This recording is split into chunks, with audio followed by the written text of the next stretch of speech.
Welcome, everyone. And today we are going to talk about how you can get past all the negative energies. We've been talking a lot about the energies of the world, energy vampires. We're talking about how people can even unconsciously put a curse on you or wish negative energy upon you. And you can be impacted by these energies without even realizing it. So, today, what we're going to do is we're going to talk about the solutions. We're going to come up with the things that you can do to protect yourself. So, I brought back Papa Doc, the conjuring adept prince, the voodoo priest who has all the answers. But more so, he is well, hold on a second. What exactly are you? You're Food a on pastor, food, a pastor, doctor, a pastor, spiritual doctor, pastor, metaphysical pastor, metaphysical pastor, um, right? therapist, all that good stuff. Yeah, but you were actually ordained in Right? the Pentecostal church. Absolutely. Yeah, yeah. And So, then I got initiated into all the other various magical arts as well. So all the above. you are everything. You're also a an adept in a hermetic order. You study the Kabbalah. You have a lot of different magical systems behind you, and I mean in your little pockets and everything on your belt. Yeah, that's just one of the reasons why I like to have conversations with you because you're so full of knowledge. But what we're going to do today is we're going to talk a lot about solutions to negative energy. And the theme here is that if you're not in control, bad things happen. Now, have you noticed that people that are super positive, that have a really good outlook on life, they're more like the glass is half full kind of people, have less bad things happen to you? Have you noticed that? I'm just curious. Have you Well, seen that? absolutely. I mean that's a big part of it. Mhm, What they always say is that magic is all in your head, and really it is. Because mhm, ultimately, and the truth be told, a lot of what we do that we call magic, we use tools and everything. Those tools are just pointers. Like when you first begin to read, you had to use your finger and whatever. But that's all it is just to focus your attention. mhm. So ultimately, if you're a positive person and you haven't had a lot of tragedy in your life, a lot of times you are going to be more on a positive level, on a positive note. So if a person has that going for them, that's about 60% of the battle in itself. But I've personally found that people that are the most powerful, I Hmm. mean, the absolute most powerful are people that have gone through tragedy and have overcame it, and have completely shifted how they think and how they see things. Hmm. It's like they have this bigger inner strength Hmm. because they've overcame some really big things in their life. I don't know. How do you feel about Yeah, that? if you look at the superheroes, Mhm. every You like superhero. the superheroes, don't Huh? you? Yeah, every superhero had a tragedy in their life before they became stronger. Okay, so let's forget the superheroes. Let's go to the Bible. I mean, Moses had Okay. a Moses he killed a guy, an Egyptian. He was on the run. So because he was on the run, that's when he actually he came into his own empowerment. So a lot of times, and you're actually absolutely correct in that, in the sense that once God proved himself to you in that particular way, now you realize the fact that no matter what the world mind view says, you realize that there's something out there in the universe that's going to overpower that.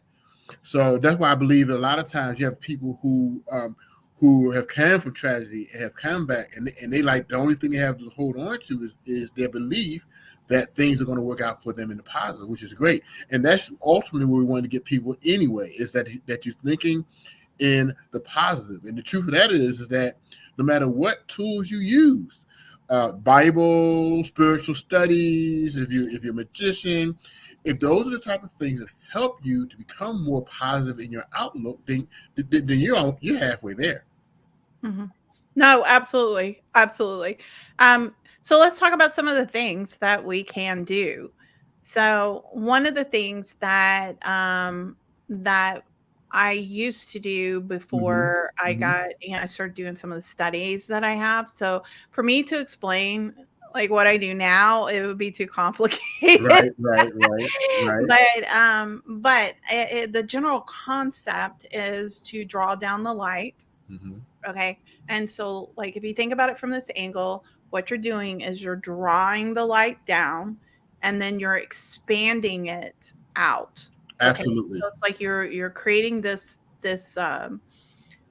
area. Okay. Mm-hmm. Mm-hmm. And then what I personally have always done is call out on all of the angels. So you and what's important probably is the position of the angels, because each one of them hold a specific area that's more sacred to them. So let's kind of go over that real quick. Well, Raphael is in the. Go ahead. I'm sorry. I just want why you was there on that point. 'Cause I don't want people to, you know, you're right on point in that, because I just want the people to know that in whatever system you use is the same way. Right. For example, in the Haitian voodoo, we have a lapara style, which is actually the red pole. And on that red pole, what happens is the loa actually comes down through that particular pole and spreads out throughout the temple. Mm. So the same thing that you just said, It's the same concept. exactly, Right. it's the same concept. Right, exactly. And it's like for instance, in the Bible, it talks Mhm, about the kingdom of heaven being within you. And so it's like you're pulling that light down, you're allowing that divine energy to live inside of you. Okay. But to protect yourself, you want to expand that light around you. mhm, What I always do, because those things get diluted, obviously, just like if you were to sit something that's fresh out and you leave it out, eventually the microorganisms, mhm, organisms that are in the air, eventually pollute it, right? mhm, mhm. So so the same thing can happen with your energy. That energy can be polluted. So Absolutely. it's something that needs to be done every day. Now, one of the Mhm, things that I do personally is I actually call upon the four archangels, the mhm. ones that actually protect a certain station. So for instance, I'm gonna go over that real quick. So Okay. I'll bring Raphael in, because Raphael protects the east. So I'll say Raphael stands in the east. Gabriel stands in the west. Mhm. Michael stands in the south. I'm trying to Right. think of like Yeah, a yeah. little thing here. And then Okay. Ariel, which is In the Uriel north. or Ariel, but we say Ariel. In the And north. Uh-huh. yeah, and he stands in the north. Right. Now, what I do is imagine them coming down and they're standing on the outside of that circle, Mhm, mhm, protecting it. mhm, Okay. mhm. And so when you're seeing that, just imagine that you're, you know, saying those things. And I literally say, Raphael stands in the east, is, Absolutely. and I pull that Absolutely. energy down and I visualize them coming in and protecting and standing on the outside, facing the outside and protecting me. Um, Absolutely. now you can when you're doing something like that, what you're doing is you're creating this energy around you that's Mhm, protecting. Now, I will tell you this. Here's a funny story. So, I used to get stopped all the time. I mean, it never felt like I was always getting stopped by a cop. And when I started doing this, and it's like it doesn't matter. It's like I coasted through a stop sign by accident. I didn't have a full complete stop. There would always be some that would just that was hiding and come out of the woodworks, or maybe my tags were expired or something. It didn't matter. It's like I was driving too fast, 5 miles over the speed limit. Um, that I was constantly getting stopped, and so I was always like panicky and scared every time I got into a car, even if everything was legal. Like nothing's expired. I'm not doing anything wrong, but I would literally every time I'd see a cop, I'd like get all like nervous. mhm. And so what I started doing is every time I got in the car, I started doing this, drawing the energy down, expanding it, calling on the angels, and literally put this bubble around me, and I never get stopped. They can be sitting right next to me, and my tags are expired, and I'm not saying that I drive around a car with the tags expired. I'm just saying if. It's interesting that you say that, because when I'm on the highway, I use a shield of invisibility. Now, Mhm. the only reason why I had to kind of revamp that is because with the shield of invisibility, other cars can't see you either. So I had to, because it now works. It works great because you can zoom right past the cop, and the cop doesn't even see you. Yeah. So yeah. So I'm, it's kind of interesting because no matter what your magical system of belief is, once you understand that it's all based upon principle, it's the same thing. You have your way of drawing down a light. I have my shield of invisibility. I do, and it all works the same way. So yeah, you're totally right in that aspect. In terms of thinking things up, but also you have to be able to think things down as well. So you got to do both. It's it's interesting because, Mm-hmm. you said this thing about the invisibility. Mm-hmm. What did you do? Just make yourself invisible to cops, or how did you do it when you said it's hard because you had to make an adjustment because Well, other. well, what happened was actually I had to, it's kind of you bring down the light, and when you bring that light down, you put a light around your car, but of invisibility. But then I had to change the ritual to say, except for other cars, because people would like to know we don't want that either. So Yeah. or people can do this very simply, which works. Like if you, for example, if you're in a parking lot, I mean, if you're in a parking area where it's crowded, visualize the parking spot. And 9 times out of 10, if you visualize before you get there, somebody pull out right in front of you, and you be able to go right into that parking spot. So, You know what? That's really funny you said that because that's something that I've done, quite a bit. It's like I'm gonna have a front row parking, that kind of stuff. Is just like as soon as you show up, I mean, that place is like, especially at Christmas time, right? You can't ever find a parking space, and then it's you know, better than handicap parking. yeah, yeah, I know, I know. So here's the thing that I wanna bring up. There's a couple of points Okay. I wanna make, and I'm sure you have plenty that you wanna Okay. share because we have some similar ideas, but you Hmm. also have other things to bring to the table, and so do I. Okay. So, one of the things that I absolutely know is that when you are in a negative mindset and you're dwelling on your past and you're constantly like reliving that past as if it's your present, what you're doing is you're producing negative energy. Hmm. So let's talk about the science behind it. Just the Hmm. science. Let's get outside of the spiritual aspects of this and let's just look at the science. Now, everything in the universe is made up of, protons, neutrons, atoms, the whole nine yards. Now, if you understand that, you understand that it's also based on like positive and negative. If you understand science, okay.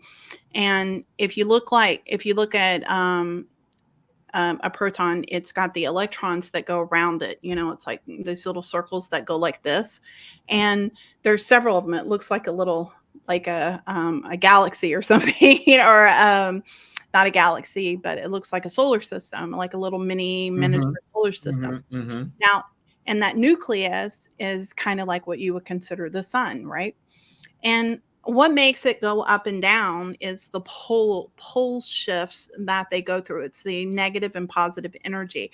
So that positive energy is pushing it because it's like if you have two magnets, okay, and you hold it like this, and let's say you sit it on the table, eventually and that one of those magnets is going to fly towards it. I've done this experiment like Hmm. plenty of times. Hmm. Just sat there Hmm. and waited, and it just Hmm. flies towards it eventually. So it's kind of like what's happening. It's like pulling it in that direction, and then the other side is the opposite. One may be negative and one's positive. So then it flips it and starts pulling it the other direction because that Hmm. energy is real strong.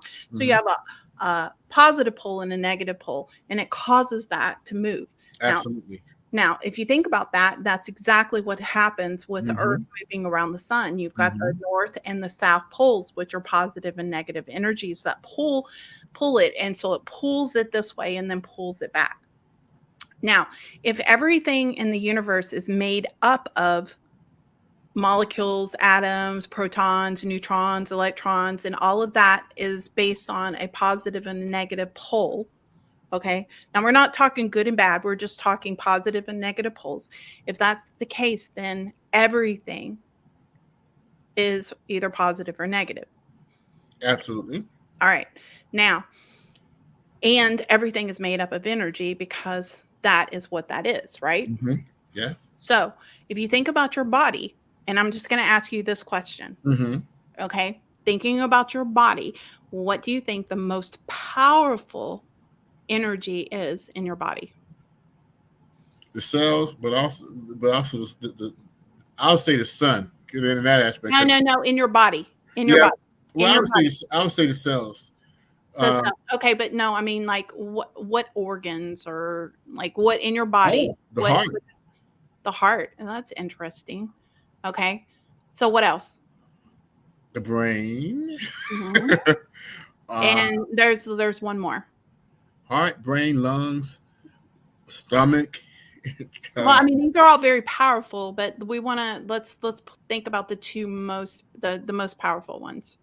blood. I mean, I I'm mean, tap they're dancing. all of these are powerful. Okay, I'm tap dancing around it, right?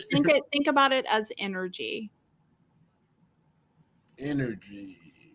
So, what is Hmm. energy? Energy is think of energy. What is energy? Electricity. Um, it is Electricity, it's current. something that emit currents, right? You Mm-hmm. know, it can be wind energy, it can be water energy, it can be electrical energy. Mm-hmm. You know, Mm-hmm. there's like different kinds. So the brain is definitely because it's made of electrical currents, Right. Right. which are the neuroreceptors. But another one that is extremely powerful that people don't even realize is the sex organs. Oh, yeah. If Yeah. you think about it, it's life producing. Absolutely. Okay. So yeah, so I mean, you've got within a male, you've got those little guys that are alive, okay, Mm-hmm. and they I mean they're the little guys that are moving around and they're alive, Yes. okay, Mm-hmm. Mm-hmm. they're not dead, they're Right. living little organisms with their own little consciousness, Right. okay, and in a female you've got a living egg and Mm-hmm. many eggs, okay, and so you have this ability to produce life in that area. You also have the elimination system that's in that area as well. So that area is very, very potent and very strong and very powerful. So those two areas are the two areas that we can actually control because it's a little harder to control your lungs or your heart, you know, and Mm-hmm. that kind of stuff. I mean, it can be done, um, but um, but when it comes to being able to manipulate that energy, those are the two that we can actually physically control. Mm-hmm. So let's talk about the brain. Okay. Well, we're not going to talk about sex magic today, but Oh, yeah. That's maybe next week. another day. We'll Maybe do that in February. yeah, we'll do that another day. Yeah. Yeah. Oh, February. Oh, yeah. I didn't even think Valentine's of Day, all that Valentine's kind of good Day. stuff. Yeah. Yeah. There you Okay. go. So, yeah. So today we're going to talk about the brain. So Okay. you have electrical currents that move around in the brain. Okay. Every time you have a thought, there's an electrical current Mm-hmm. that shoots off. It's Mm-hmm. called a neural transmitter. Now that's extremely powerful. Okay. And so like if everything is based on negative and positive energy, then every time you have a thought, it's going to be a either a positive or a negative energy. So if your whole body is energy and you're constantly thinking negative, then you're creating Mm. a negative current in your body. This is why people that are very negative get sick more often than people that are positive, because there you should have a balance within yourself, Mm-hmm. right? Mm-hmm. Mm-hmm. So you should have a balance of the north and the south pole energies, which is positive and negative. Okay. Now, positive energy moves very fast and negative energy moves very slow. So if you don't have that balance, okay, and you're producing too much negative thoughts, which is the slowing down, you create fear, which stagnates. Mm-hmm. Okay. And you're not productive and you slow down and you have depression and everything slows down. So if everything's slowing down, you're not creating that even flow in your body and you have more disease. When you do that, then your whole aura and the energy around you becomes a lot more negative, and then you become a magnet to negative effects in your life. So you become an attractor to anything that carries a negative energy. Now, we talked about energies like I think we might have even called them, I call them Pac-Man energies. They're like these little Right. that go around and they eat the negative. They feed off of negative energy, so they want to produce more around you. So there's events that start happening because that they're kind of like creating around you so that you can stay in that space. So you're their food, basically. Um, and then, but you're also a magnet for that. You're Absolutely. a current for that. So like now you have created this space that that stuff is being attracted to you. Okay. Absolutely. This is why bad things happen. Now the whole world has this really strong negative heartbeat, right? Unfortunately, yes. Mm-hmm. Unfortunately. Right. And so you have a lot more negative energy that can be drawn to you when you become this. You do not have to be like the world. You don't have to be, just because there's more of it doesn't mean that that's the case, because you can still be a different pull of energy and attract positive things in your life. So Absolutely. so the goal here is to heal your trauma, to get out of the past, start working on changing the way your brain thinks and how you view things, and then step into a, a, a system or a belief structure that's going to promote positivity in your life. So through knowledge and understanding, you can get past the ignorance of not knowing, you know. Absolutely. And in ignorance, we have a tendency of falling, right? Absolutely. We can, it's not your fault, but it is your problem. Okay. Because nobody's going to jump in and solve it for you, you know? Well, because I know where this is leading in terms of with vampires and how you stop people from being vampires, all that kind of stuff. We're And looking into a lot of subjects. Yeah. and I'm not going to be as scientific as you are. I'm going to do something a little different. Okay. That I think that everybody can appreciate. If you ever seen a Bruce Lee movie, I'm going to do it that way. Okay. You and your movies. Okay. Hey, listen, movies work. Okay. Movies So work. I would say it to you like this: if you was Bruce Lee's arch rival, and you wanted to beat him, and you had a choice of how to beat him, would you much rather deal with Bruce Lee's top student, or the one that didn't come to class on time, the one that's always late, didn't practice his kicks, and so forth and so on? And ultimately, when people ask the question, well, how do I stop or prevent from being a victim of a spiritual vampire? Well, you stop being an easy target, in the sense that no one wants to deal with Bruce Lee's top student. They want you want to do, because let's be real about it. Vampires are lazy. That's why they're vampires in the first place. If they wanted to do the alchemical work, they'll be out there doing the alchemical work. What they're trying to do, they're just trying to break off a piece from here and there, or whatever, and just survive for the day or survive for whatever. So ultimately, the key thing is, spiritually, you want to push yourself in a position where you won't be an easy mark or an easy target. So now what happens is, and I know we're kind of moving towards that goal, in the sense of you want to put yourself not only in a positive mindset, but also going into different groups that are positive, and also groups that would give you rituals and different things that you can be able to do, not only individually but collectively, to be able to protect you. Because the stronger you get, the more hesitant people are to actually be able to attack you. So, and also what I want to say, there's plus and minuses to belonging to groups and organizations, but I'm going to give you some of the pluses. Okay. If you have a strong egregore in a group that you're in, then not only is a vampire want to come up against you, they're not just going up against you, they're going up against the egregore of that particular group.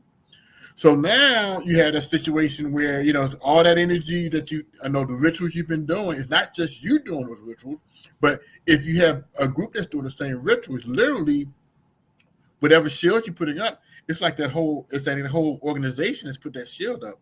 So it's not just you going up against that particular person.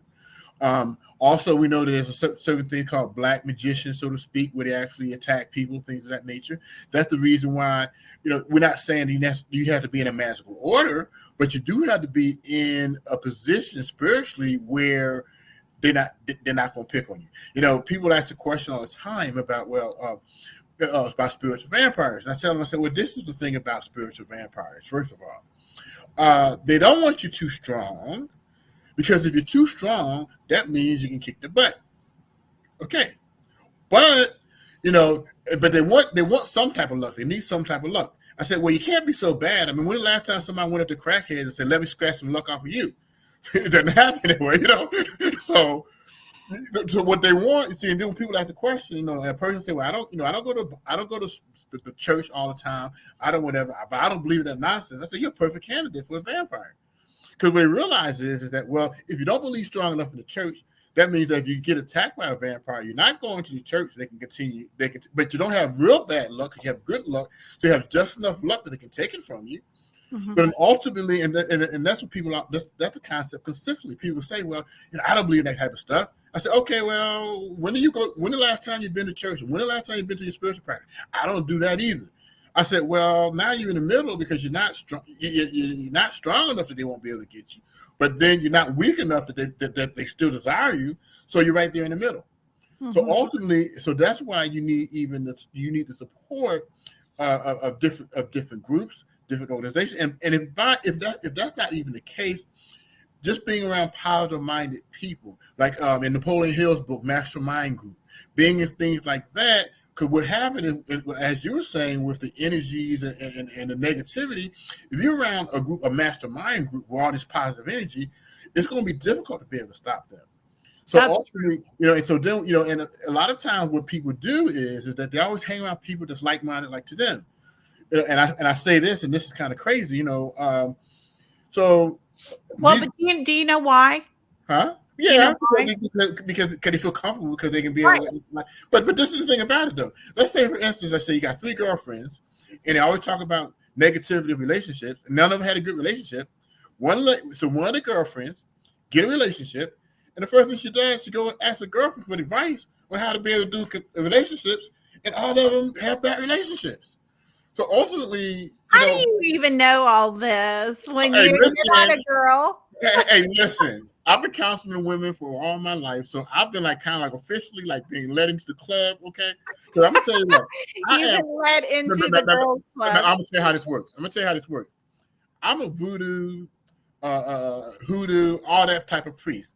Now, women will come and tell me what they want to tell their own girlfriends.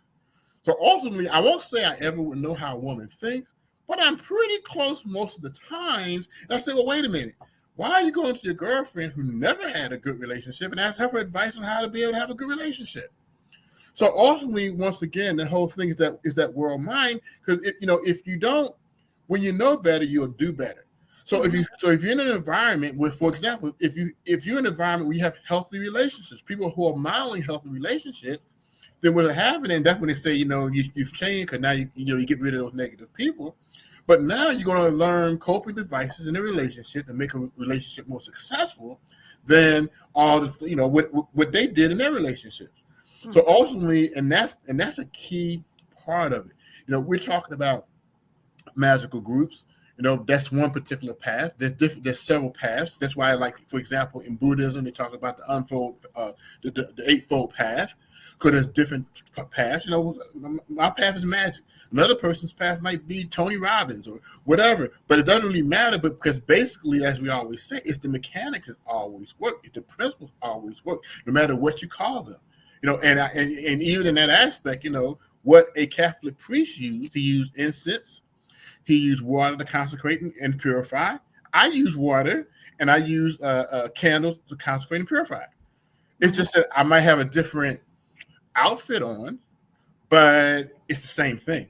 Water, as we know, water and fire is the two reconciling forces, and contending forces, I mean. So those are the forces that you use, and if you, whatever system of magic you use, or even in the church, first thing they do, the holy water, and then they incense. So also, it works. So Mhm. people need to kind of get over the whole concept of what this over here is bad, this over here is evil. What they need to do is boil down and look at the principles of the system. Mhm. Ultimately, what happens to a lot of people is that if you got somebody who's undisciplined in any system, they're gonna be undisciplined in any system. So what usually happens to a lot of people, this is why they get in trouble. They try one system, they're undisciplined in that system. They don't like the system like that. It's kind of like that same person, the person who when they look on when the commercials come on TV, they got a closet full of all this exercise equipment, but they never use it. Yeah. So it's Yeah, kind of well, like, huh? no, I know exactly what you're saying though, because I've worked with people Mm-hmm. that I've taught them certain things, and it really works. Mm-hmm. And it works for me, and it works for them. Mm-hmm. And then somebody else comes to me, they say, I want to learn this stuff. They become a student and they drop out after a few months. Mm-hmm. And Mm-hmm. they say, oh, well, I was doing it. I did everything. It just didn't work. There's a reason why it doesn't work. Okay. Mm-hmm. Because Mm-hmm. it's not for the select. It's not like, okay, because there's, like you said, there's certain principles. Okay. Mm-hmm. Mm-hmm. If it all has to do with intent, and, if your intention is strong, okay, and you're able to focus your energy into, like, let's say that you just imagine the light drawing down. Okay, for example, if you imagine the light drawing down and you're just like, okay, and imagine you're trying, I can't see it, and you're focused on the fact that you can't see it. If you can imagine with your eyes open an apple, and then you can change the color of it with your eyes open, imagine it green or imagine it red, then that's your imagination, because you've seen it before. You've seen a light before. You've seen beams of light, when they do events and stuff like that. So you know what it looks like, and you imagine it just drawing down into you. And you try with everything, practicing, imagining this, and using all of your intentions to put all of your focus, not on what you can't see or what you can't do, but imagine what it would feel like. Imagine it being inside of you. The more intention and the slower and the more concentration and the more your mind is focused only on that thing, not on, this isn't working, I'm not doing a good job, I can't see it, da da da da. My mind's thinking about cooking dinner. Well, that's why it's not working. And if you're experiencing anything, whatever kind of magic you're doing, and manifesting is magic, okay? So if Absolutely. you're journaling something, you have a manifesting journal, you're doing magic. So if you're doing that and you say, okay, well, this isn't working for me, well, what's the intention you had, and how much energy did you put into it? How strong are your thoughts and your feelings while you're doing it? And Well, well, a lot of times this is what happens with people. A lot of people think they're positive, but they're really not. oh no, I know. You know what I'm saying? And because intellectually we know it's a good thing to think positive. But Mhm. when you actually start to listen to people and you see what the world view is, you realize the fact that subliminally we act more negative than we actually do positive. So Mhm. then when they come and say, "Oh well, I've been doing this, but how did you do it?" In terms of belief, you might have had 5 seconds of belief, but you had a whole hour or 24 hours of disbelief. Then what do you think going to rule out? But ultimately, Right, exactly. Now you're hitting the nail on the head. That is so true. It's like I had an argument with my husband and I'm dwelling on that. I'm mm-hmm, sitting here thinking about how he pissed me off. My sister, is fighting me over the parents' will or whatever, mm-hmm, or, mm-hmm, this and that's happening with my friends, or I'm going through a divorce, or my husband's trying to take custody away from me. It's like these events happen. These are real life events. But if you focus on all the negativity throughout the day, and then you sit down and you're like, okay, I'm going to manifest this. That's like 1% of the overall energy that you're creating within your own personal energy And sphere. also, not only that, but wherever your emotions are, your energy. So I'm just saying this. Let's say, let's use the Christian aspect. Okay, Okay. let's say for instance, husband came home and said something bad to you, whatever. Okay, Mhm. so for 8 hours, you cuss, you fuss, you do everything. Okay, and you cuss him and call him everything like that, and then for 2 minutes you go and you say, "Well, Lord, forgive me, and I hope that this is better." Well, and you just say just that dry. It's kind of like making love. Like when you go to home and make love, you're a good lover. It's like, well, are you gonna put energy, you can put time into it, and whatever, and then and let's say you got this other lover over here. We only give her 2 minutes, or give him 2 minutes, and you give this other lover all the attention you want to give. So who do you think is going to give you back the positive result? And people do that all the time. They're like, okay, you sit around because you grab by the emotion of negativity. Oh my God, I'm not going to be able to pay my bills. I'm going to go bankrupt. I'm going to go homeless. You do all that emotional, and that gets all in your energy and your vibration. Then over here, you just say one prayer, and you're in bed before the light goes out. So you're like, okay, the God, you take care of it now, because I don't worried about it. I stamped it out, and I got all this emotion.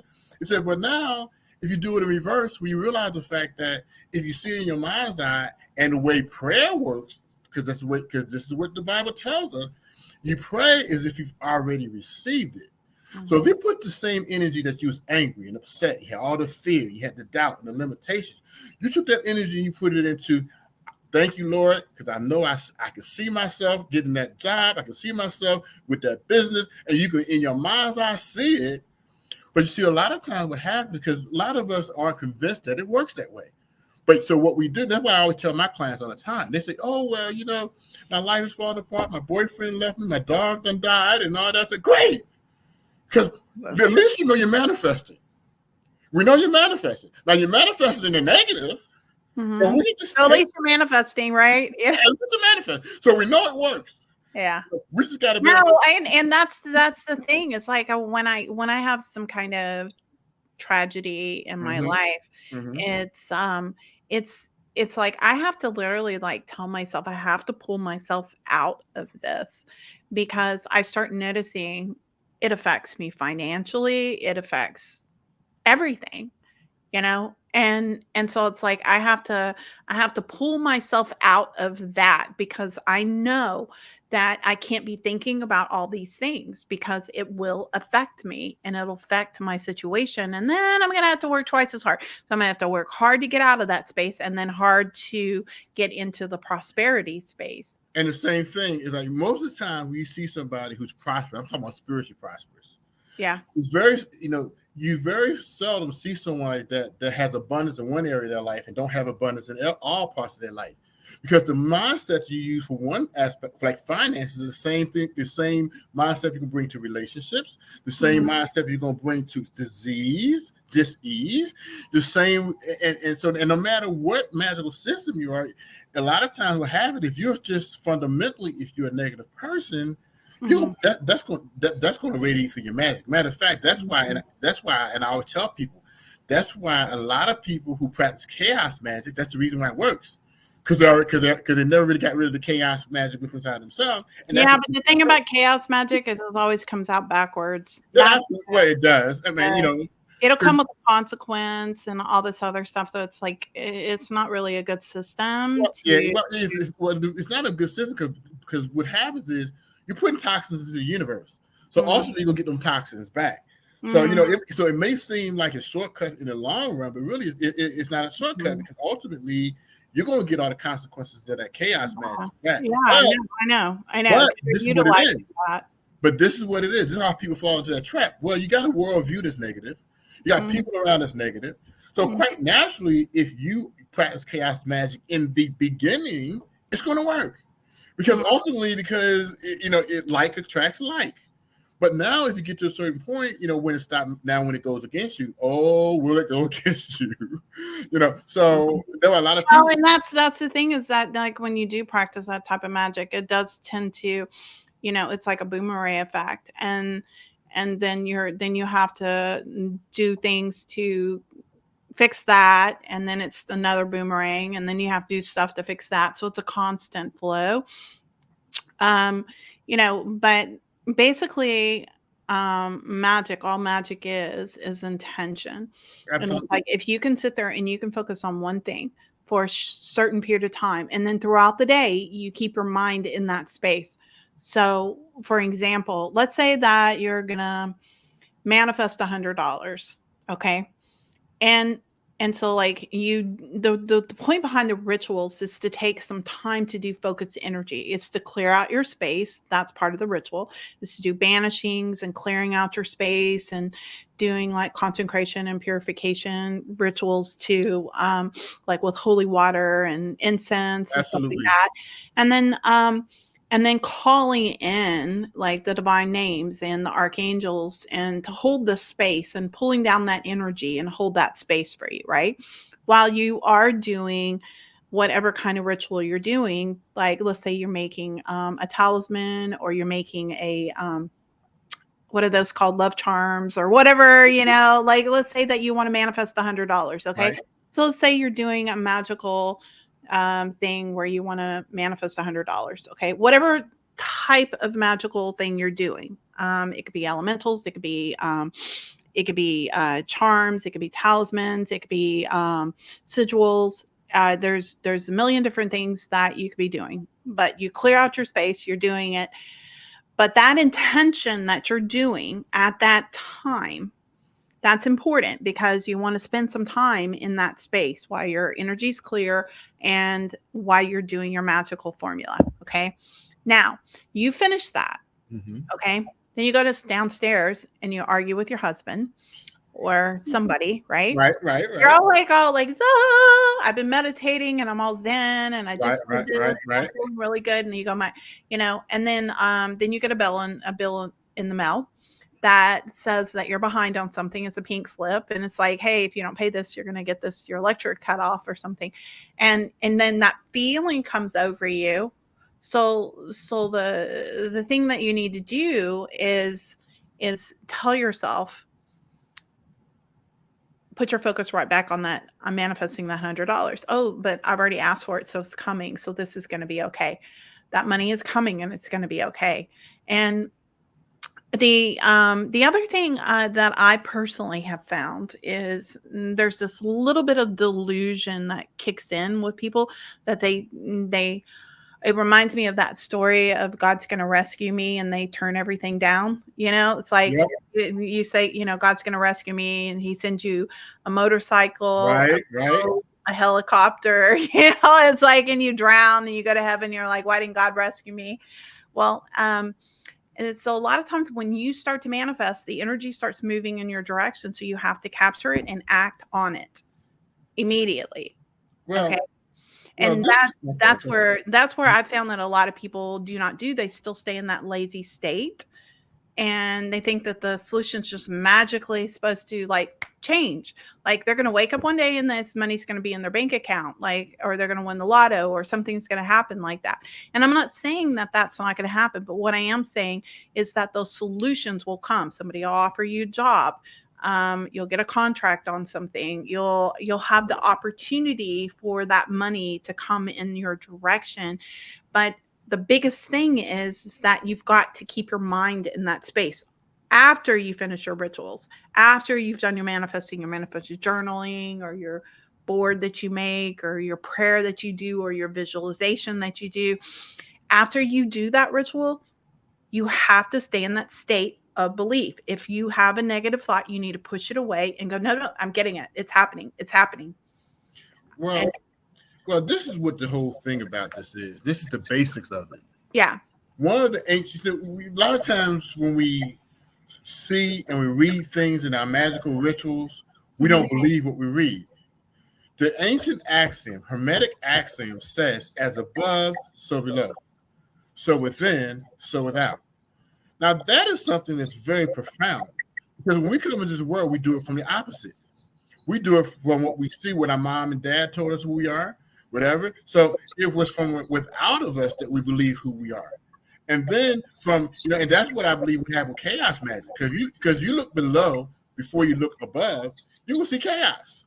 So if you look at the chaos you see, of course you're going to want to practice chaos magic. But if you look above and you understand that in the astral things come from its purest state and it comes down to below, now that's the action. Then you also realize, like you said, what the $100 is. The $100 is within you, so that it's going to manifest outside of you. But and that's what it's in. That's the key buzz that most people don't get when you are initiated.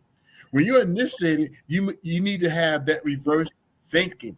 Because ultimately, if you don't have that, you go through all your life and you're thinking, well, why is all this bad stuff happening to me? Because you're thinking, because you're always looking outside yourself as opposed to realizing the fact that it comes from within first, out.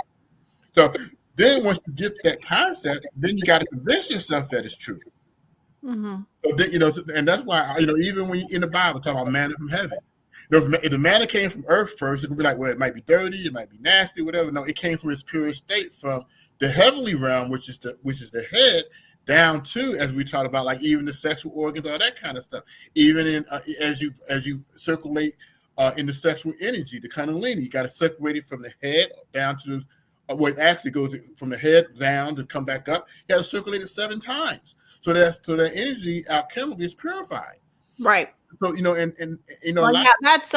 Kundalini magic. I'm bringing something else in to let people know that it's all based upon the same principles.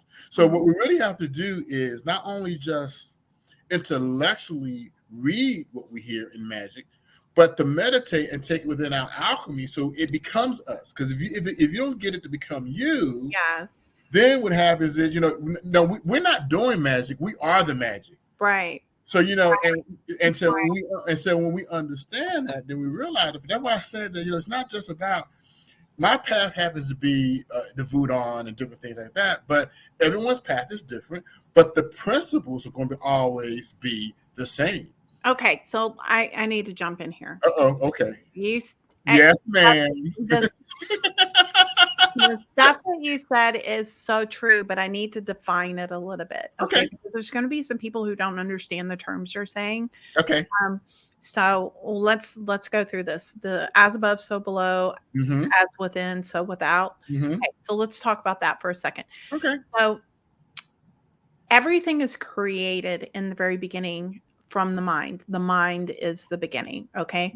If you look at the very first Hermetic principle, it is all things are mind.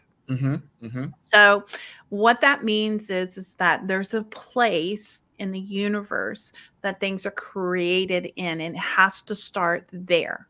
Okay.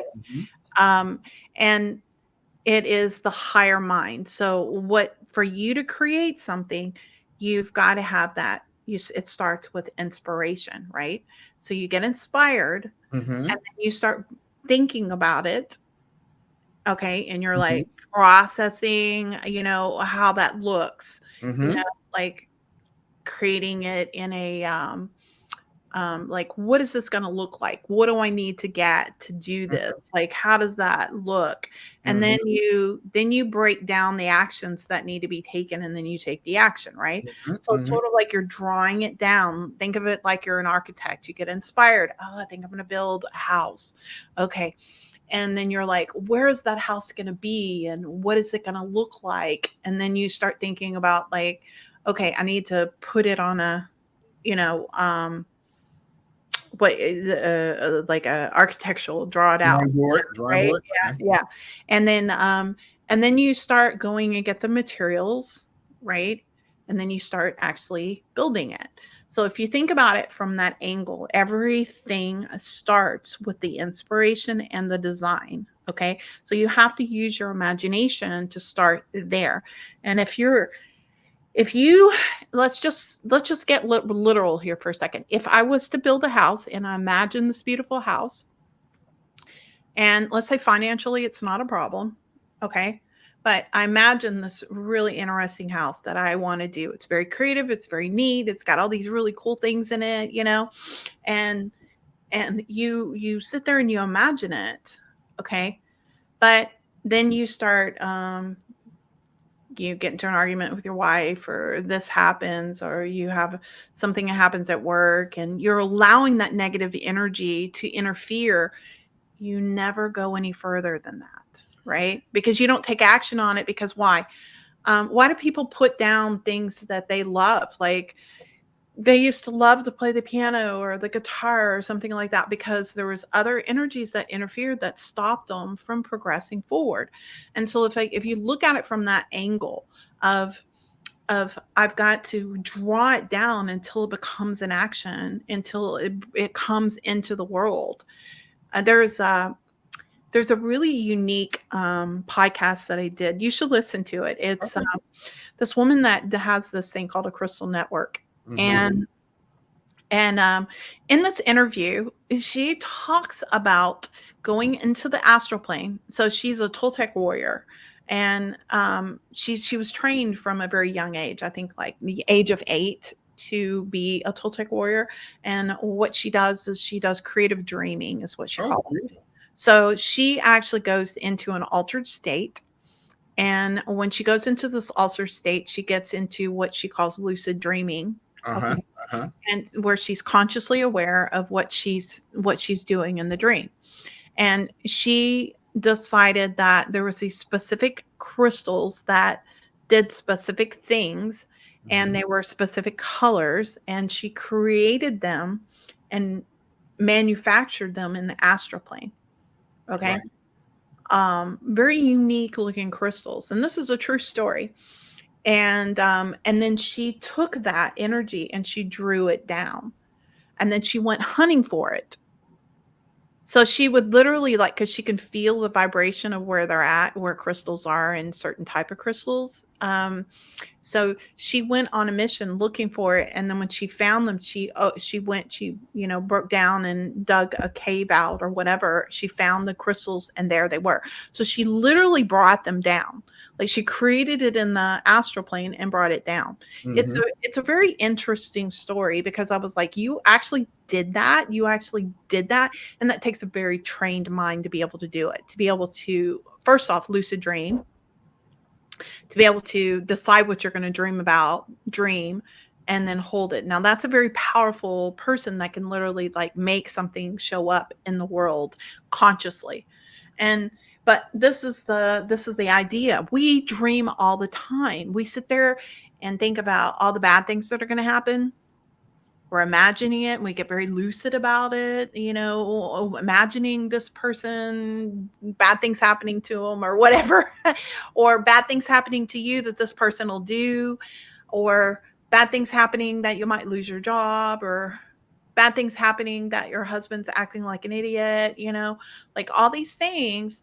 And then suddenly they come true. Why? Because you lucidly created it in an astral space, and it got drawn down, as above, so below. So whatever you're thinking about in the mind, it gets created in a higher space, and then Absolutely. it gets brought into this reality. And what I want to interject to you, because I'm also I'm a Rosicrucian. I'm also a Freemason, an esoteric Freemason, and basically, without being a You're Mason, a but, lot. but basically, what you describe is Freemasonry. When you talk about the architect, King Solomon, and the story of Masonry is basically describing the same principles in the Kabbalah, where you actually go from the one world all the way down to the world until you come into the actual Malkuth.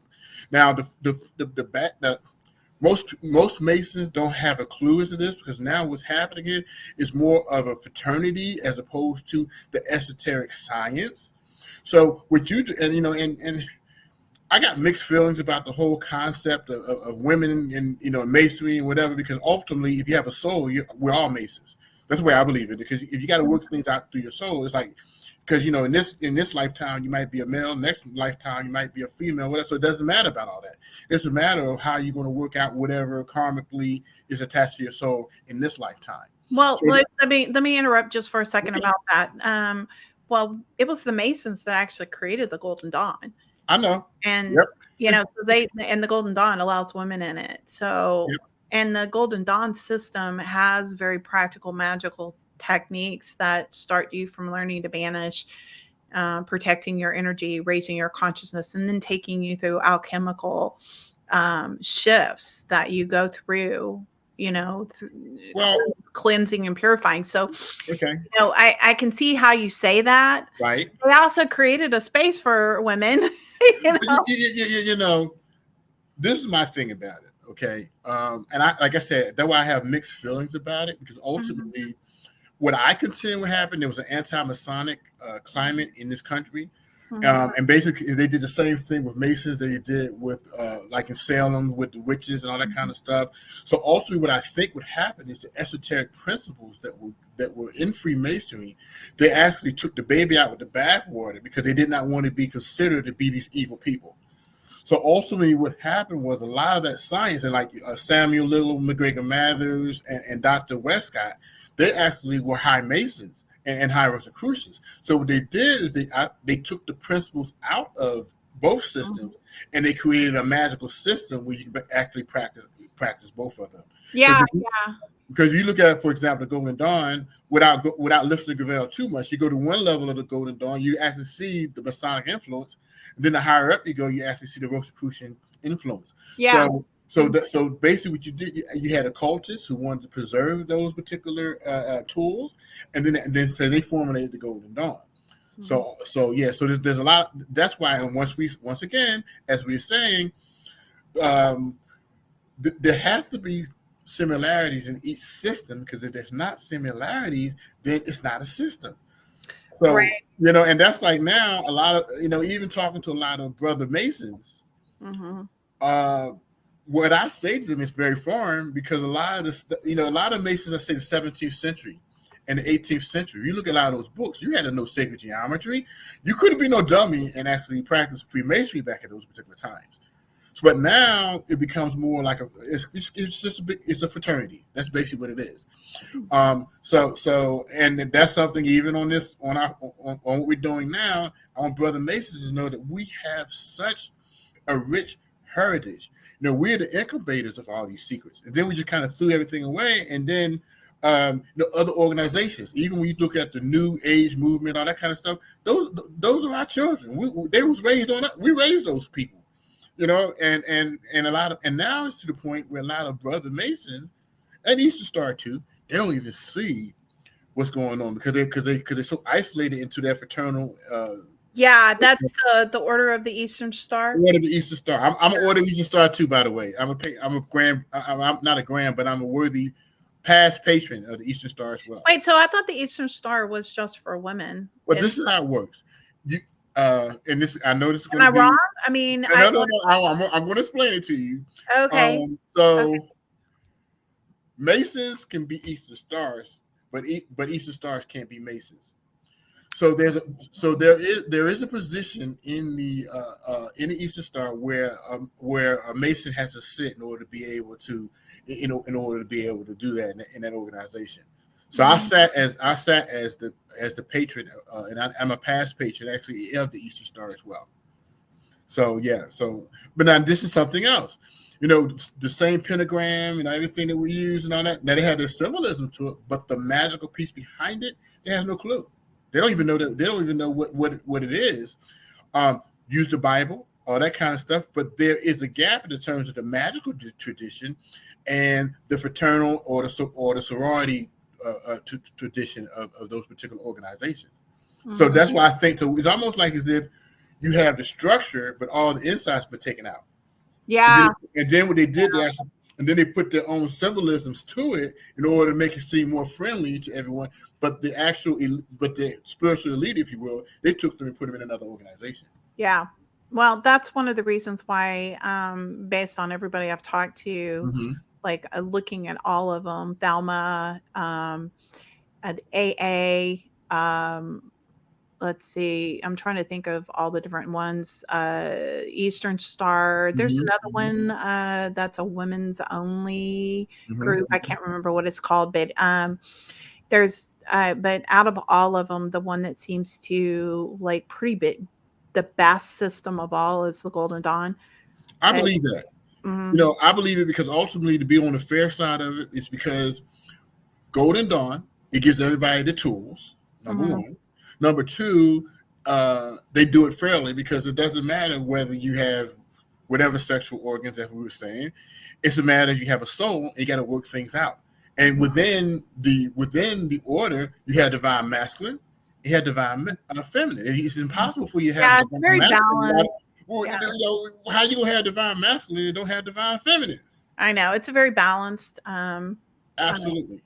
formation. And the biggest thing that I think that they have for them is that they're really focused in on only giving you alchemically what you can handle at the time. So they're not throwing Absolutely. magical terms and all these different things. Like the whole point is to keep you safe. Absolutely. So you learn, you only work with like archangels in the very beginning, and you learn how to do things at a very slow snail's pace, based on clearing your energy, because it's like you can't go, think about this. If I was going to go negotiate with a monster, and I'm not saying that they do that, okay, but let's just say that somebody is not really right or left, or sort of neutral, and you need something from them. Let's say you need a magical stone, okay? So I have to go to this person and get this magical stone, and he's good, he's bad, he's a little both, he can lean either direction based on what mood he's in that day, and I need that magical stone. And so if I'm insecure and I'm not strong and I haven't built that foundation and I go request that, he'll beat me up. Like he'll be like, he'll basically he'll lie to me. He'll say all kinds of stuff. He'll say, yeah, I'm going to give it to you, but you have to do this, this, and this for me. When the reality is that all I have to do is say, hey, I'm going to give you some respect, and, but hey, I'm bringing in some, bodyguards here, and I know my shit. So there is no negotiation. You are actually bound by this law to give that to me. And, it's like you go in with strength and happiness and kind, and you're courteous and you do all these things. And then, you're able to get that thing. And when a person comes in with a lot of insecurities and they start trying to work with magical systems or work with deities or energies that they don't understand, they can be very dangerous, because it's based upon superstition. Mm-hmm. Like Stevie Wonder saying, when you work with things you don't understand, superstition. I mean, and that's exactly what it is. That's exactly it. It's like you don't understand what you're working with, so it's a dangerous thing to do. And and that's where I get really frustrated with people who take on like the left path. They go a direction because money's not working for me. So you know what? I'm going to go do some dark magic for that case. So they start working with deities that they have no business working with. Absolutely. That will really, like, it's just. Well, like you're saying, so this is what happens. Mm-hmm. If you're undisciplined, you want to do shortcuts, trying to go things the fast way, you're gonna end up being someplace that your alchemy cannot handle, and you can actually be destroyed because of that. See, and that's, like I said again, really, when you look at people who do that, it's almost like spiritual vampirism in another way. I don't want to put the work in. I don't want to do everything to get my alchemy straight, to create my universe. I just want to go over here and do a couple, 3 or 4 steps in order to get this money. Then they want to know why, if they do happen to get the money, why things don't work out for them. Well, because ultimately, like very superstitious. You're doing things you don't understand. The writing's on the wall, and then all of a sudden, and I always say this. People always say, they always they say, well, you backslid and all that kind of stuff. I say, well, what about all the Christians who backslid? You got everybody's been to the church and they never went back. So yeah. I'm teasing when I say this, but they kind of got a bad record in terms of how they got, But all of a sudden, somebody comes to some people come to a particular order, and they weren't disciplined in the first place. Then something happens, some writing happened on the wall. They get scared. They get scared back to Jesus. I got to go back and reclaim my Lord and Savior. I said, but guess what? And then that's it. Just like, I know. But then probably the reason why you came to magic in the first place because you wasn't a very good Christian. Yeah. So you're not and I tell people like this all the time. They say, well, can you teach me voodoo? Can you teach me Santeria? I said, well, you're a bad Christian. Don't come messing up with my religion. you know, and, No kidding. Right. I'm saying, Exactly. what makes you think you're gonna be more disciplined in these arts than you were as a Christian? Yeah. If you didn't go to church, you didn't go to catechism class, you didn't do all the other stuff that the pastor told you to do. What makes you think you're gonna do everything I tell you to do? Uh, I'll tell you a story. Mm-hmm. Um, that it's a combination of two stories. Okay. Okay. So, I have a friend, Osora, who is my sister, and Mm-hmm. she was wanting to use one of the magical systems that we have to sell her house. Mm-hmm. And the thing was is that she wanted to live in this specific neighborhood. She lives in like DC, Mm-hmm. and she said, "There's this area, this community area that I want to live in because it's close to my work. It's close to this, walking distance to the grocery store. I don't, right now we have one car between us. We don't have to go and buy a car. It's like it's the most convenient. But these particular townhomes, they go for a very pretty price. It's very Mm-hmm. expensive, and people stay there. They don't move. Mm-hmm. Mm-hmm. And so she said, "We really want to get a 3-bedroom. We've been living in a 2-bedroom and we need that extra space." Mm-hmm. And she said, "So what I want to do is I want to be able to manifest this to happen." So I sat down with her and I gave her very specific instructions on how to do this.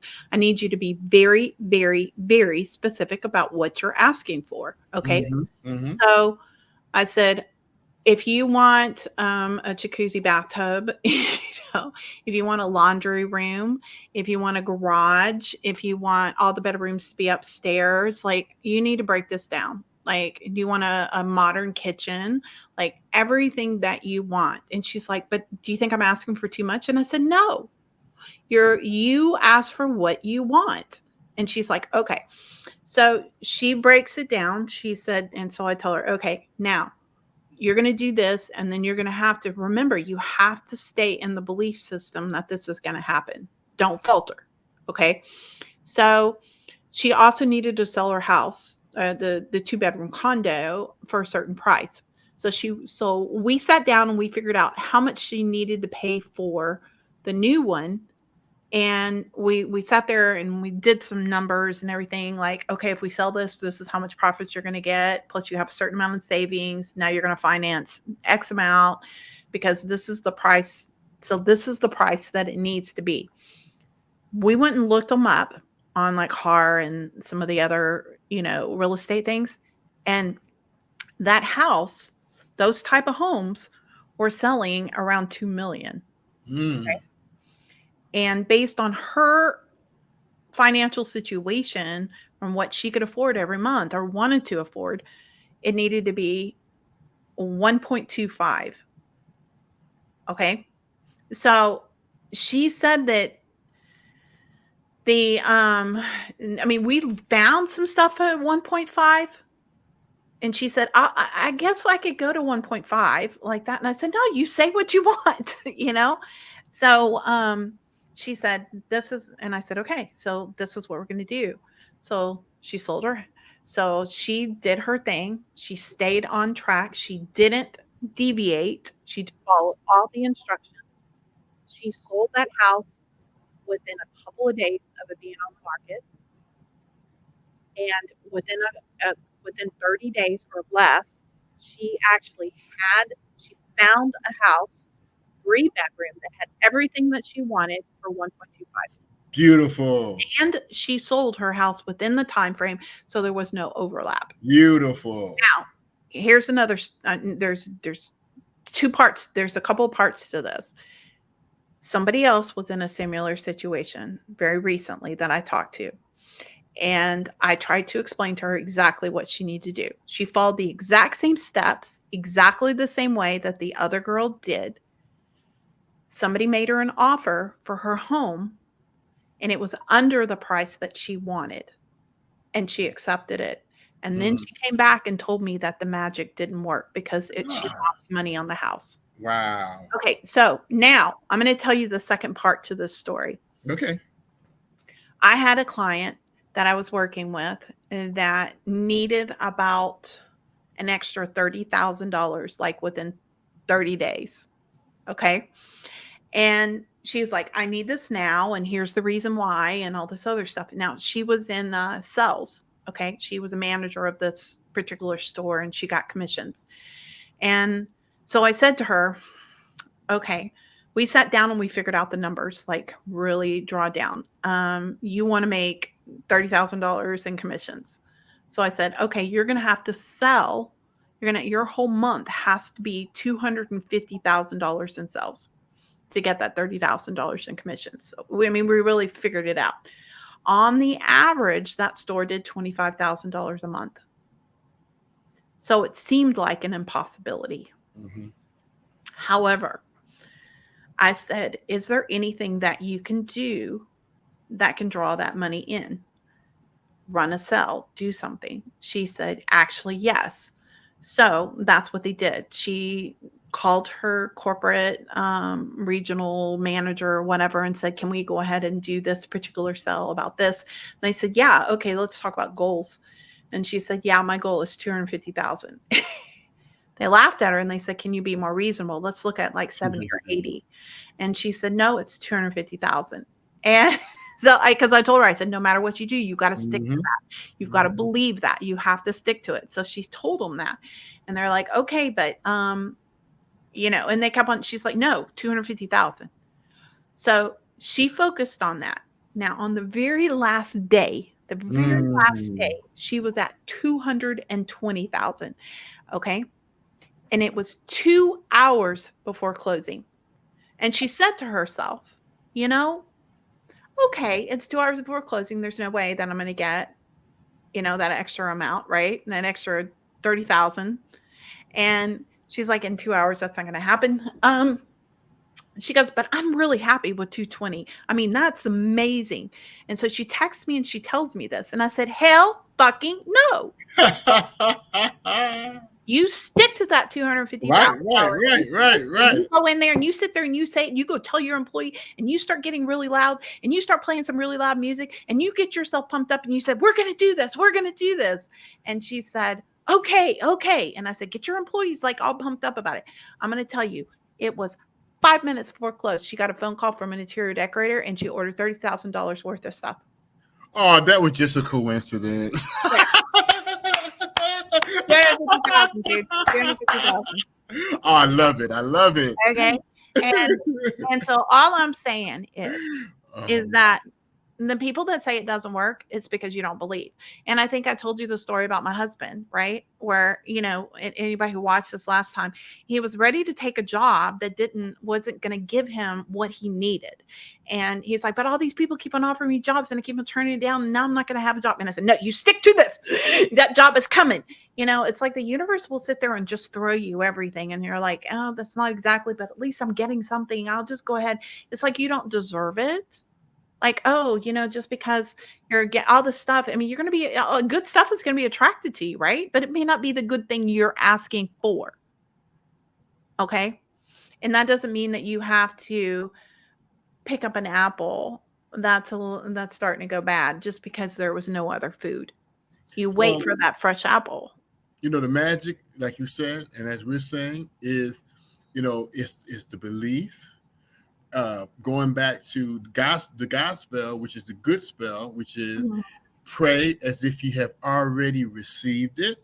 And really what we're really saying is that people don't believe God anymore. And they're willing to believe it's evil before they believe it's God. Because ultimately, if you don't overcome the negative worldview in what your particular sphere of sensation is, then you feel like no one else can too.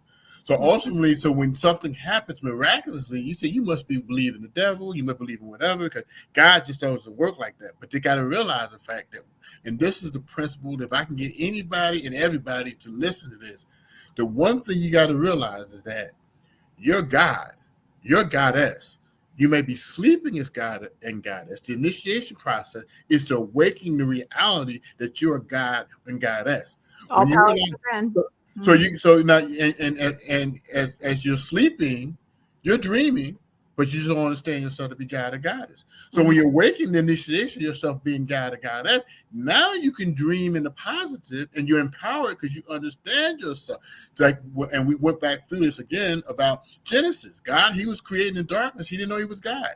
One day he woke up, he saw light. He said, oh, look at the mess I've made. So then he was dreaming again with the light on, but the light really meant in the positive. So because he was creating in the positive, then things started happening to him in the positive. And we're saying today is the same thing. Ultimately, that yes, you might have chaos and mess in your life. That's okay, whatever. Because because you was in darkness. It's God and Goddess. You know. Mhm. So and that's fine. At least you was creating. So Okay, what so I'm gonna jump in here real quick because you okay, said something and if I don't catch it real quick before I forget, I'm just gonna slip out of okay, my head. And yes, ma'am. you said that more people believe in the devil than they do believe in God. Yes. Okay. And I want to redefine that because that is such an accurate statement that I need people to hear it. I don't want them to let that little statement you said that was so powerful slip with all the other stuff you said. Okay. Okay. So it's like Okay. you dropped this little jewel and then you carried on to something else. So Well, I'm gonna okay. Well, let's stay there because okay, let's okay, ultimately, well, it's, hold on, hold on, no, I'm hold on, sorry. Go hold ahead. on. Go ahead. I'm Okay. sorry. No, Go no, ahead. it's okay. Okay, let me finish what I was gonna say. Okay. Um, okay, you dropped this little jewel and it was so important. Now we need to focus back on it. Okay. Okay. A lot of people, even Christians, will sit there and say that the devil made me do it. The devil's tempting me. The devil's doing this. The devil this. The devil this. The devil puts all these challenges in you. The devil's like, it's like they start feeling powerless and they believe that anything that happens is the devil. It's the devil. It's the devil. It's the devil. Okay, but if you ask them, do you believe in God? They say yes. Do you have faith? They say yes. And then, but then I said, then if you ask them, do you believe that God is going to solve this? They say it's you don't understand, and they start on this whole little thing. It's like, wait a second, do you believe that God's more powerful than the devil, or do you believe the devil's more powerful than God? And it's like they see God as this imaginary man on the throne that's so distant from them that they have to be worthy of something to be able to grasp this divineness on them or prayers answered or whatever, but yet the devil has all this power and God just lets it. Absolutely. I tell people this all the time. God can do anything but what? Fail? Well, why are you failing? Mm-hmm. That challenges them because now you're challenging their spirituality. They said, well, we attribute all this stuff to God. I mean, when someone has an accident, we don't say, well, God's going to see now. That's when oops, God slipped and he had an accident. So if we're attributing all these great things to God, why can't we attribute those type of things to ourselves? Because actually, God, if we didn't wake up this morning, God cannot experience his I amness through us. That's what he does. So ultimately, so you hit the nail on the point. In this world, because people don't understand how God works, they do believe in the devil. Because ultimately, they're going to say, because this is what happens, because their spirituality is so incompetent. So they're going to say, well, God doesn't work like that. God can't bless you with a mansion because my God don't bless me like that because it's a mansion. So ultimately, so now rather than them feel uneasy, rather than them feeling uneasy about themselves, because that can't happen. So obviously, got to be, well, you must be the devil because you must be doing something wrong. Because ultimately, whatever, because God don't work the way. Because if God worked that way, He would bless me the same way.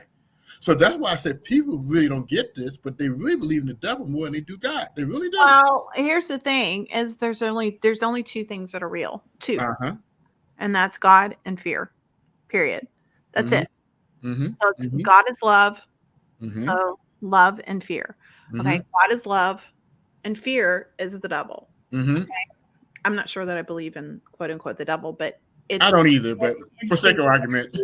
for the sake of art, it's just the Right. energy of negative force and this Right. city that's over that or whatever. But fear is darkness Mm-hmm. and love is light. Absolutely. Now, if you love yourself and you love your life and you love your family and you love what you do and you create your life out of love, there will be no fear. Absolutely. But if you walk around saying, I hate my life, I fear this is going to happen, I fear this, I fear this, I fear this person's going to do this to me, I fear I'm going to lose my job, I fear I'm not going to pay my bills, I fear my husband's going to cheat on me, I fear, I fear. And you're focusing and you say, and you ask that person why, because it's happened to me in the past. So they're focusing on the past or living in an illusion of an area that doesn't even exist in the now. So they're not even real themselves, and they're getting the impact of this negative energy. So what's more important? What's more powerful?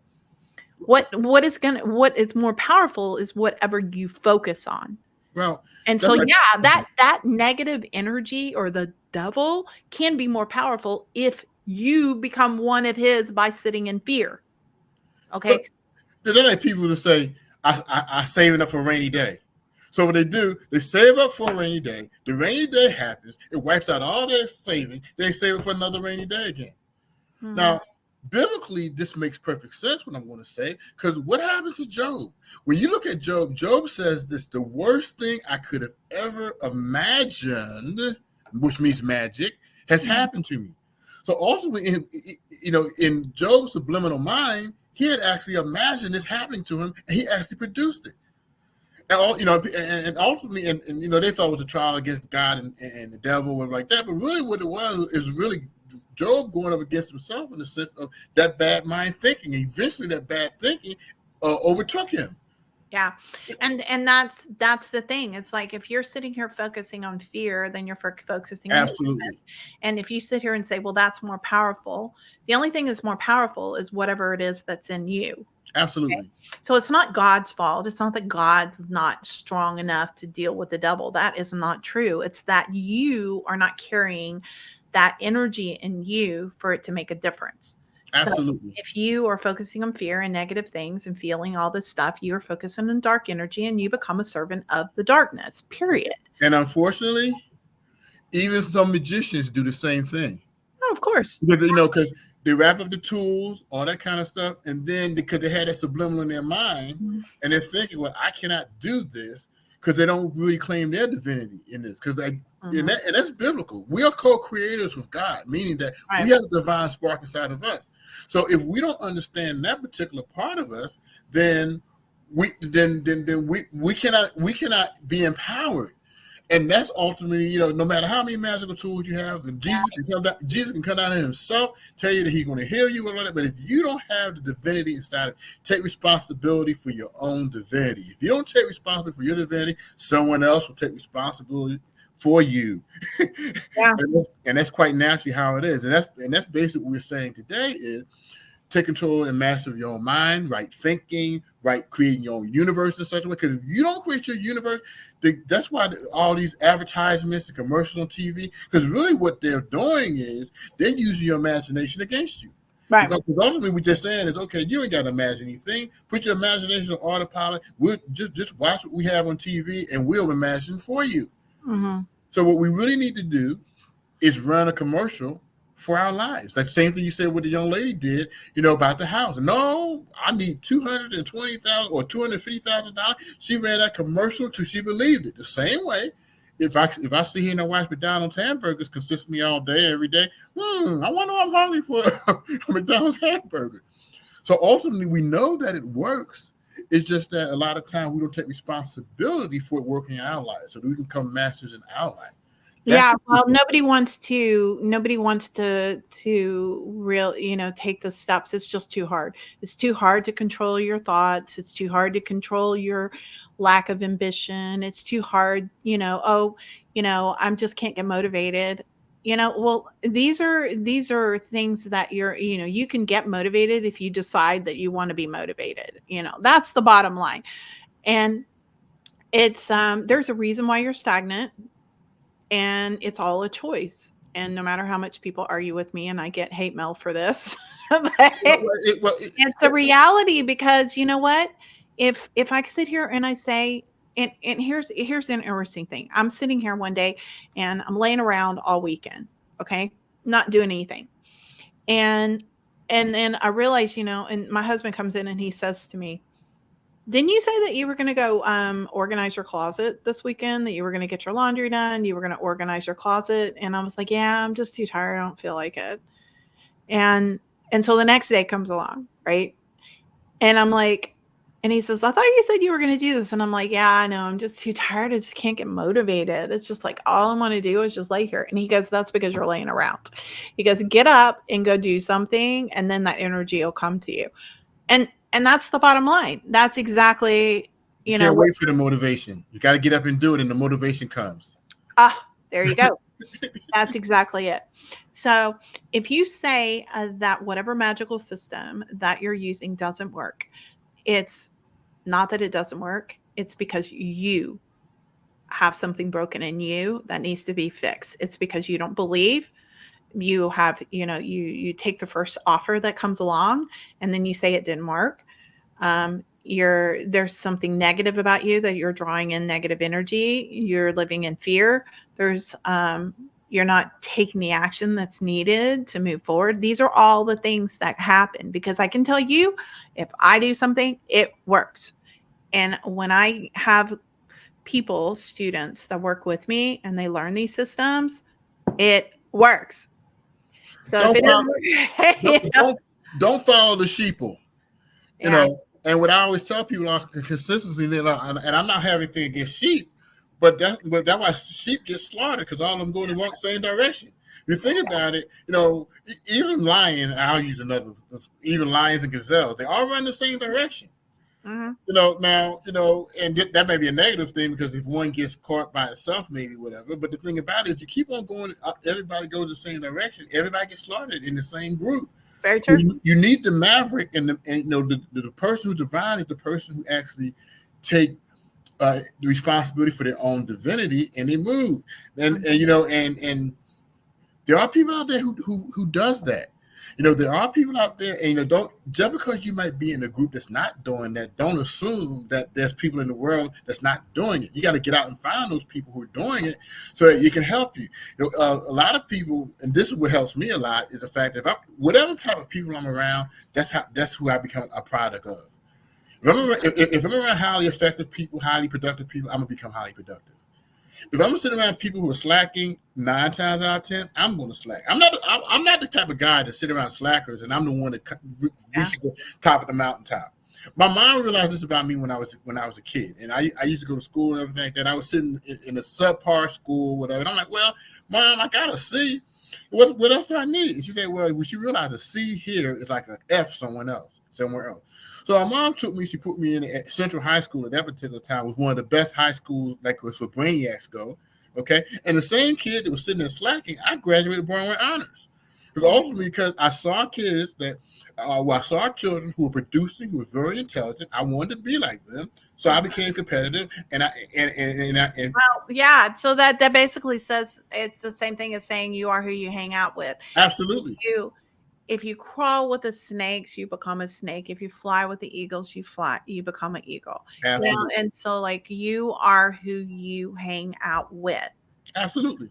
And I was always insecure about my intelligence for a really long time. Mm-hmm. So I started hanging out with people that were smarter than me. And still to this day, I always choose friends that are smarter than me in some way. Like they have more knowledge than I do in some areas. They've achieved things that I haven't achieved. This is my whole platform of friends. I've got 3 friends that I'm very close to that have PhDs. Mm-hmm. I Mm-hmm. have people like you that are high level adepts in several different I have methods. my PhD too, MSCD too. I'm just saying. Okay, I did not know that. So that's what I'm saying. It's like I'm attracted to people like you.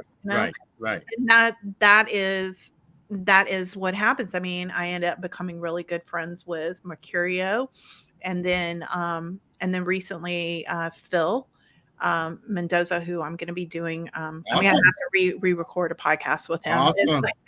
Yeah, so it's like I have all these different friends that are highly intelligent, very knowledgeable. I mean, they're so knowledgeable, it just blows my mind. It's like I want to sit and talk to you all day long, you know, and